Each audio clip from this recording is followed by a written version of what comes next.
Svetozar Ćorović, Bogojavljanska noć. Po svemu nebu osule se zvijezde i kao da se smješkaju na njega. A on ih gleda i nikada da odvrati očiju. Kao da to nijesu zvijezde, nego razne lijepe igračke koje djeca tako rado i tako dugo gledaju. Jedna zvijezda zatrepta, poleti i iščeznu u noći, ostavivši za sobom svijetao trag. Mali pogleda i kao da to prije nije ni vidio, blago se osmijehnu. Sad će, tiho prošapta. On je mislio da će sada popadati još nekoliko zvijezda i tada će biti ono što upravo i čeka, da će se otvoriti nebesa. Baš jutros razgovarao si sa svojim drugovima u školi, a išao je u 1. razred, te jedan reče da se uvijek o ponoći uoči bogojavljenja otvore nebesa. I tad šta god ko zaželi, neka zaište, pa će mu se ispuniti. Sva djeca rekoše da će čekati ponoć. Ja ću iskati zlatna konja, reče jedno. Ja carske haljine. Ja karuce. Ja sablju od almaza. Samo je on šutio. A ti šta ćeš, zapitaše ga. Ja, da mi ozdravi majka. On, uistinu, i nije imao veće želje od te. Jadna njegova majka. 2 mjeseca leži i muči se, a nikoga kod nje da je podvori osim njega. Samo još komšinica Ana što je svako jutro obilazi i donosi joj ponuda. I on je odmah iza akšama sjeo kod toga pendžera i počeo gledati u nebo, čekajući da se otvori. Sjutra je bogojavljenje i večeras se mora otvoriti. Već je smislio i rečenicu koju će reći, ali mora brzo izgovoriti pošto se nebo začas zatvori. Bože da mi ozdravi majka, tako će reći. Tada nema sumnje, Bog će ga poslušati te joj poslati zdravlje.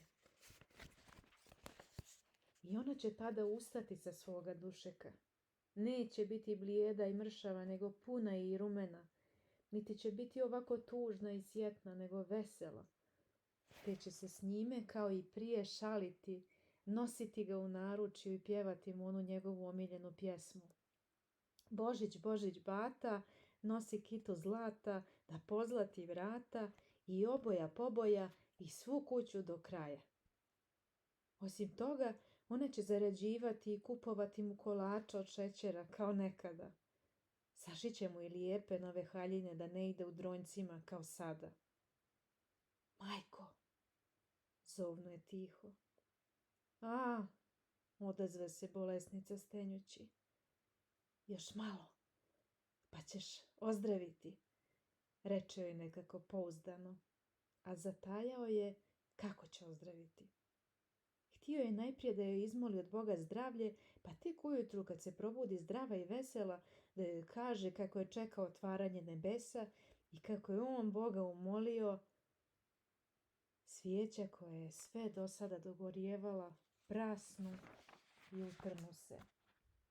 U sobi zavlada mrak. Mali se u prvi mah trže, ali odmah zatim još se jače priljubi uz pendžer i gledaše. Samo da panu još nekolike zvijezde, pa će se nebo otvoriti, prošapta. I željno čekaše hoće li još koja zatreptati i ugasiti se. Zvijezde su blistale i osmjehivale se, isto kao i prije. Bože da mi ozdravi majka, ponovi opet poluglasno svoju molitvu, samo da ne bi zaboravio i zbunio se ako se iznenada otvore nebesa. Spavaj, tiho izgovori bolesnica, po šaputanju osjećajući da još nije zaspao. Spavaj ti, majko, sad ću ja, odgovori joj ne okrećući se. Napolju se čulo zviždanje. To je noćni stražar dozivao svoga druga. Iz daljine je odjeknuo drugi zvižduk. I sve se opet umiri. Brže će, reče mali, pa opet poče ponavljati molitvu. Doduše sad je osjećao neku težinu u glavi. Sama se spuštaše na prsa, a trepavice kao od olova pokatkada se sklapahu. Bože, da mi ozdravi majka. Šaputao je monotono kao kad lekciju uči, a glava mu sve teža i teža. Ujedanput kao da nestade svije zvijezda s neba. Pa nije to da su trepnule i iščezle, nego kao da ih neko zakloni mračnim čaršavom. A u daljini kao da poče nešto tutnjati, pa sve jače, sve jače. I ukoliko se tutanj približavao, utoliko se sve više i više razlijevala neka čudna svjetlost. Ona malo pomalo osvijetli malu sobicu jače nego što je lojanica osvjetljavala. Dok ujedanput strašno sinu i blesnu tolika svjetlost da malo me čisto zaslijepi oči. Otvorila se nebesa kao da mu sinu kroz glavu. Glasno izgovori naučene riječi. Bože, da mi ozdravi majka. Kako to reče, svjetlosti nestade. Mrak i opet obujmi sve. A toga istoga časa on lijepo ugleda majku kako se diže s dušeka i ide njemu da ga zagrli. Ona biješe sada tako lijepa, krepka, zdrava, kakvu je poznavao dok je bio vrlo mali.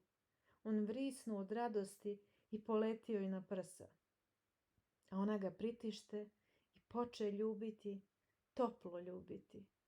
Ti poljupci bijahu mu tako dragi, tako slatki. Čisto ne zna šta bi radio od prevelike sreće.